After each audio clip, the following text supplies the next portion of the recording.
Bueno, ¿cómo están todos? Soy el doctor Osmar Maldonado. Vamos a hacer introducción a la imagenología. Bueno, como concepto de imagenología tenemos que es la especialidad médica que se ocupa de generar imágenes del interior del cuerpo mediante diferentes agentes físicos. Estos pueden ser por medio de los rayos X, ultrasonido, campos magnéticos, resonancia magnética, la tomografía y el PET, ¿no? Y otros más que incluyen lo que es la medicina nuclear, que mediante estas imágenes nos van a permitir llegar a diagnósticos imagenológicos y también conductas según el pronóstico que nos puedan dar, ¿no? Eso es el apoyo que tiene la imagenología. Se denomina a esto genéricamente radiodiagnóstico o diagnóstico por imagen. Un poco de historia para poder iniciar con lo que es la imagenología. Más específico lo que son los rayos X. Tenemos a una persona, un científico, que por medio de la experimentación y por el error, por supuesto, no fue intencional el descubrimiento, en 1895 descubre lo que es los rayos, y como no sabía qué tipo de rayos era, los denomina rayos X, ¿no? Era una fluorescencia de una pantalla de platino cianuro de bario producida por una radiación desconocida tras haberla pasado por un tubo de rayos catódicos cubiertos con una caja de cartón negro. Entonces fue la primera placa radiográfica. ¿Cuál fue la primera placa radiográfica que se hizo? Él comenzó a experimentar con objetos primero, porque le llamaba la atención que al emitir ese rayo en la placa solo se marcaba la silueta del objeto y tenía distintas densidades, distintos objetos, ¿no? Y lo demás, lo que no estaba con el objeto, se marcaba negro. Entonces este personaje experimentó al final con su esposa, con la mano de su esposa, y esa fue la primera radiografía que se pudo sacar. Bueno, entonces continuamos. Un poco de historia. La angiografía, por la década de los 50, es donde ya comenzó a implementarse. Luego sigue la medicina nuclear por los 60, el ultrasonido y la tomografía axial computarizada por los 70, y después viene lo que es la resonancia magnética, el TEP, la radiología intervencionista, y después con multidetector el TAC de gran velocidad, y también la resonancia magnética ultra rápida para adelante. Y existen muchísimas cosas, porque el ultrasonido de la época de los 70 no es el mismo ultrasonido que tenemos hoy en día, ¿no? Ahora tenemos ultrasonido de alta fidelidad. Tipos de estudio. Bueno, tenemos los rayos X, también tenemos la ultrasonografía, tomografía, resonancia y medicina nuclear. Vamos a estudiar cada uno de estos más adelante. Tengo un cuadrito que quiero mostrarles acá, donde de una manera muy sencilla hago una comparación de lo que tenemos dentro de la imagenología: los rayos X, la ecografía, la tomografía y la resonancia magnética, que son los que más van a utilizar dentro de la carrera y las competencias médicas que van a cumplir. Entonces tenemos aquí parámetros como la nitidez en imagen, disponibilidad, costo y la radiación que emiten. Entonces aquí con los rayos X tenemos que tienen una nitidez intermedia. La disponibilidad es una alta disponibilidad. Esta herramienta imagenológica la encontramos en todos los centros, desde primer nivel hasta arriba. El costo es bajo, y la radiación, eso, emite radiación, y eso es un poco más entre lo que sería alto. La ecografía también nos permite hoy en día una nitidez de la imagen intermedia, nos da muchas herramientas, por supuesto, y cada año va avanzando mucho más el campo de la ecografía dentro de la imagenología. Vamos a poder observar eso en estudios que ya se hacen no solamente con lo que es la ecografía Doppler, que nos permite ver flujometrías, sino también lo que ahora se llama la elastografía, que nos permite ver y hacer un estadiaje de tipo cualitativo de lo que son los tumores malignos y benignos, ¿no? Disponibilidad. Hoy en día se encuentra en los centros de salud, tiene una alta disponibilidad, no tanto así como la radiografía, pero la tiene. El costo también es bajo y no emite radiación, eso es importante. La tomografía, una nitidez alta, obviamente, por supuesto. Disponibilidad no es muy disponible. El costo también es elevado y emite una radiación elevada. La resonancia magnética es la mejor de todas, la que nos da una mayor nitidez en imagen. Aquí falta una cruz. La disponibilidad, eso sí, no es disponible para nada, y peor en el país en el que estamos. Los costos son muy elevados, así que no está disponible para todos y no emite radiación. Actúa a otro nivel y es muy importante saber eso, ¿no? Por eso es resonancia magnética, tiene que ver con el magnetismo de lo que son las moléculas de hidrógeno dentro del agua en los tejidos que se encuentran en el cuerpo del ser humano. Continuamos. La imagenología puede dividirse en tres grandes grupos según la actividad principal que van a desarrollar. En esto tenemos la medicina nuclear, que genera imágenes mediante el uso de trazadores radiactivos, radioisótopos, ¿no? Es una rama exclusivamente diagnóstica y en algunos países se constituye una especialidad médica separada de lo que es la imagenología. Radiología diagnóstica o radiodiagnóstico se centra principalmente en diagnosticar, ¿no?, las enfermedades mediante la imagen, y la radiología intervencionista se centra principalmente en el tratamiento de las enfermedades mediante el empleo de procedimientos quirúrgicos mínimamente invasivos guiados por técnicas de imagen. Entre estas, hoy en día tenemos la fluoroscopía, que es muy utilizada, que es con rayos X de baja intensidad, por supuesto, y también tenemos lo que sería la ecografía intervencionista, que ya nos permite también hacer técnicas intervencionistas, ¿no? También podemos clasificar a los estudios imagenológicos según la radiación que producen. Entre estas tenemos la radiación ionizante, estamos con lo que es rayos X, vamos a poner en rojo, los rayos X, y la tomografía, que emiten esa radiación ionizante, que tienen que ver con los enlaces iónicos que van a producir ruptura, y eso produce rupturas en el ADN de los seres vivos. Por lo tanto, sí pueden producir alteraciones. No depende también, hay estudios obviamente no específicos obviamente hacia el ser humano, pero sí en el daño que han hecho, por ejemplo, las radiaciones de las bombas nucleares, todo eso, y según eso se ha hecho una escala, ¿no? Entonces, la radiación que emiten hoy en día estos estudios no son dañinos para el ser humano, y muchos creen de que la radiación es acumulativa, pero no lo es.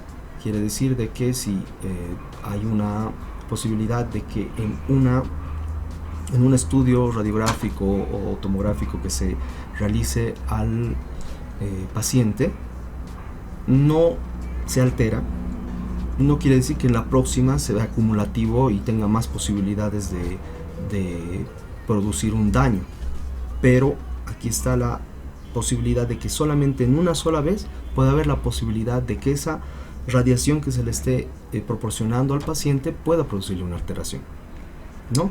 Despertar un oncogen, qué sé yo. Las ondas de ultrasonido, esto es la ultrasonografía o la ecografía, actúan a través de lo que son las ondas sonoras. Entonces, esta emisión de zonas sonoras, que son por frecuencias, dentro de los parámetros que se han ido estudiando, por más altas que lleguen a ser los estudios con las frecuencias más altas, no llegan a dañar tejidos por el tiempo de estudio que tenga que ver. Un estudio de los más largos, por ejemplo, que es la de la morfológica en obstetricia, que dura más o menos 1 hora o 1 hora y cuarto, puede durar, depende de lo que se encuentre. No proporciona ningún daño en el feto, tampoco en la madre, ¿no? La magnetización nuclear.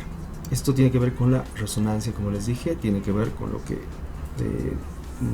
señalé hace un instante, que es a través del magnetismo y la radiofrecuencia, frecuencias de radio, se pueda calcular las moléculas de hidrógeno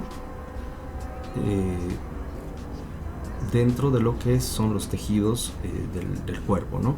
Y eso es interpretado por una computadora, por un software que nos va a dar una interpretación de alta definición de una imagen, ¿no? de lo que queremos ver. Y cortes, multicortes, distintos tipos de cortes, que es lo que nos ofrece también la tomografía, por supuesto. Y pasamos a lo que serían los radioisótopos, que es la gammagrafía y la medicina nuclear, ¿no? La gammagrafía ósea y gammagrafía tiroidea.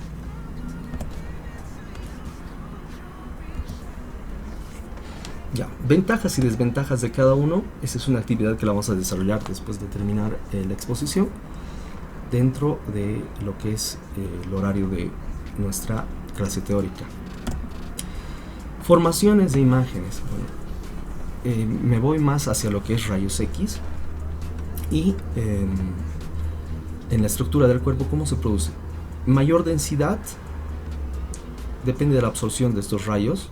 Las estructuras del cuerpo humano dependerán de si tienen más densidad, mayor número atómico de las estructuras atravesadas, el espesor también influye y menor voltaje del cátodo. Eso es la parte técnica, ¿no? Como tal. Nombrando así la tomografía convencional, obtiene una imagen donde el plano elegido se mantiene enfocado, se va refiriendo a lo que vamos a querer sacar en cortes, básicamente. La resonancia magnética, lo que hemos explicado, estudios contrastados, ultrasonido, radiología nuclear. Bueno, esto es algo que ya hemos mencionado. Los rayos X. Bueno, solamente quiero mostrarles imágenes de cómo se ven rayos X. Es lo que es la cabeza. Esto es una parte de lo que es el hombro, la articulación del hombro, la parte de la cadera, con las estructuras anatómicas que se pueden identificar. No las vamos a identificar ahora, por supuesto, lo vamos a hacer paso a paso. El ultrasonido, cómo se ve el ultrasonido,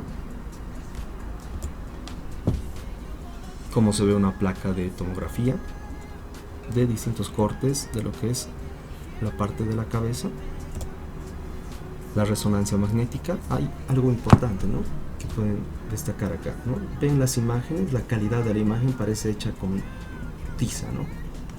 Al contrario de la resonancia magnética, que es más brillante, más definida, en alta definición.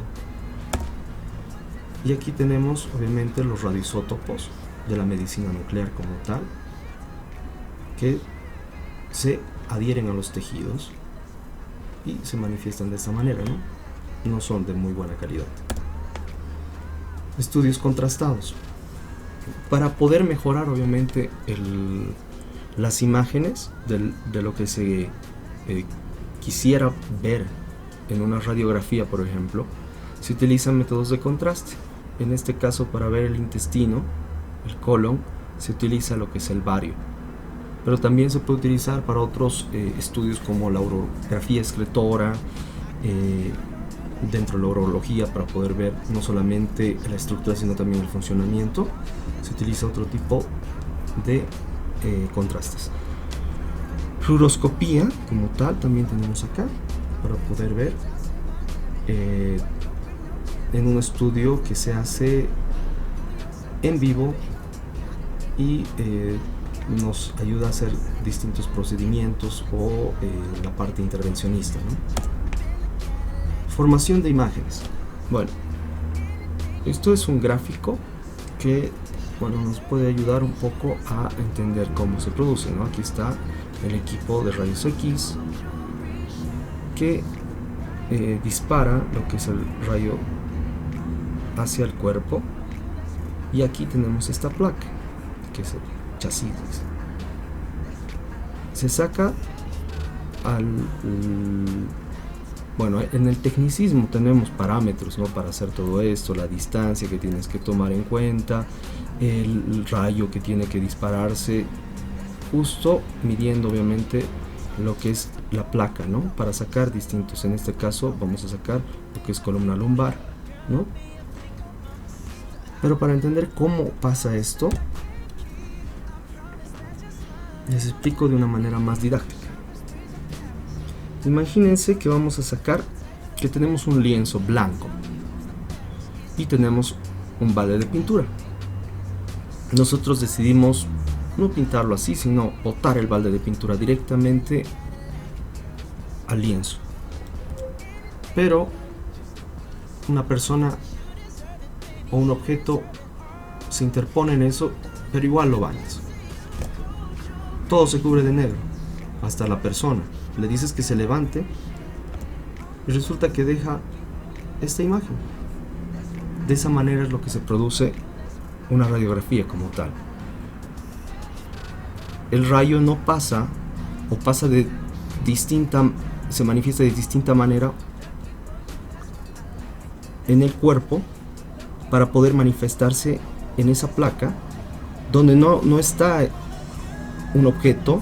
El rayo pasa libre y lo cubre completamente de negro, pero donde ha quedado el objeto, depende de la densidad que tenga va a quedar una escala de grises, que es lo que vamos a poder mostrar acá. Hay 5 tipos de densidades que se puede observar a través de la radiografía de los rayos X. Estos son el aire, que es completamente negro cuando solamente va a pasar y existe solamente el aire. Después tenemos una densidad que se ve un poquito más, una tonalidad de gris, que es la grasita. Después tenemos una parte que es, más que todo, sí tiene todavía cierta característica entre un blanquecino grisáceo, que va a ser el agua o tejidos blandos, como el músculo. Y tenemos lo que es el hueso, mineral. Así se ve. La densidad del hueso es muy característica. Y lo que es más blanco así, es el metal, porque no puede pasar los rayos a través de ciertos metales. Por ejemplo, por eso se utiliza el plomo, ¿no? Porque es más denso en su estructura molecular. Pasamos. Entonces podemos observar un poquito acá, lo tengo acá, y podemos observar, no, ya es más pequeño. Aquí tenemos una radiografía. Bueno, si se ubican, es la primera radiografía, la mano de la esposa del que ha descubierto los rayos X. Y podemos ver distintos tipos de densidades. En esta parte podemos ver una densidad que estaría dentro de las características de lo que es algo muscular, ¿no? No es muy... es un gris un poquito más claro. El hueso es característico, ¿no? Es más blanco. Aquí se puede observar. Y en estas zonas se puede ver partes musculares, tejidos blandos, y también se puede ver lo que es la grasita, el contorno. Esto es un poquito más... hay una diferencia, ¿no? En las densidades y en esa escala de grises que les mostré. Y este es un anillo y se puede identificar que es el que está más blanco, ¿no? Acá. Pero para poder utilizar el tecnicismo no se puede decir blanco, gris o una escala. Entonces, para eso en la radiografía se ha utilizado la terminología de radio opaco a los objetos o estructuras que sean más blancas, y radiolúcido a las que sean más oscuras. Entonces, lo más radiolúcido sería el aire, que pinta de negro, y lo que podría ser radiopaco sería en la estructura ósea, y si existiera algo metálico, la parte metálica. Bueno, ahora sí, ¿qué podemos observar acá en esta radiografía? Podemos ver las vértebras, que es una parte ósea. En esta zona claramente se puede ver que es obviamente más radiolúcida que es radiopaco, que sería la parte ósea, ¿no? Radiopaco. Pero no es tan radiolúcida como lo que sería el aire. Esto sería músculo. Acá podemos ver algo que no es así de negro, tampoco es como el tejido muscular. Esto sería la parte adiposa, la grasita, así se puede observar. También podemos observar aquí en la parte de la boca, estos son los dientes, pero esto que está radiopaco, completamente radiopaco, sería metal,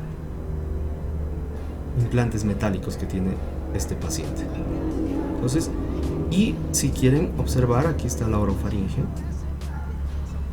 y aquí en esta zona se puede observar lo que sería aire, para entrar a las vías aéreas, ¿no?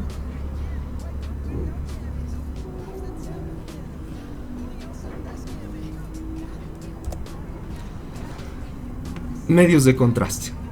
Bueno, les dije antes, ¿no? Hay medios de contraste que nos sirven para identificar mejor estructuras y volverlas más radiopacas, ¿no? Y que se identifiquen mejor. El bario es muy útil para poder no solamente comentarles esto, ¿no? El bario no se utiliza solamente para hacer el contraste, sino también cuando quieren colocar una sala de radiografía, para que los rayos no puedan traspasar esa cámara o ese cuarto que se ha formado. En vez de colocarle yeso, se coloca bario, y eso va a evitar de que los rayos puedan salir al exterior. Y en esta parte sería una urografía excretora, ¿no? Para poder marcar y poder ver el funcionamiento del sistema urinario, ¿no? La vejiga, los riñones, la pelvis, uréteres, todo eso se va marcando.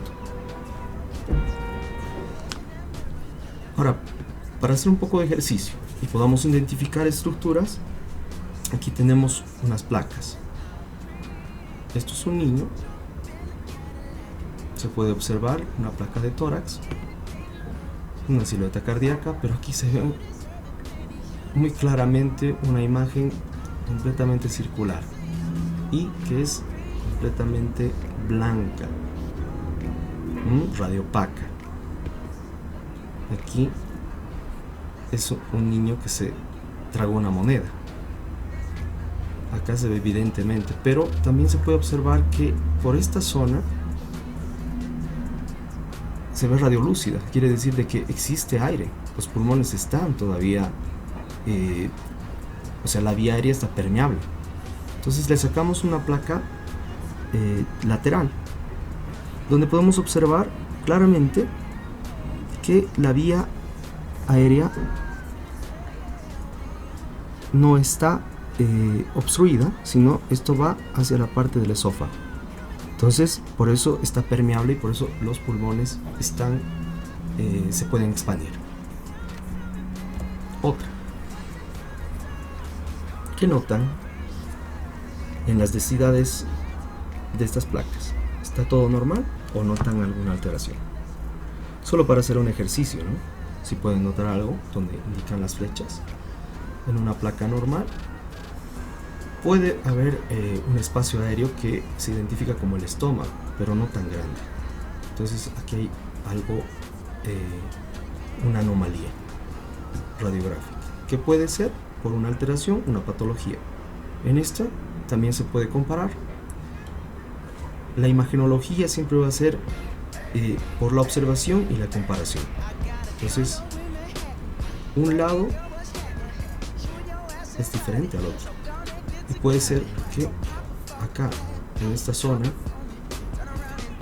hay algo que está desplazando a lo que sería el pulmón.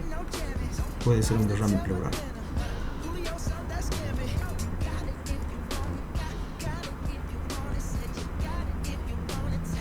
¿Esta radiografía de tórax es de hombre o de mujer? Bueno, si ustedes pueden observar, indíquenme las diferencias. Y bueno, esta imagen es la alteración de lo que significa desnudez para los imagenólogos. Muchas gracias.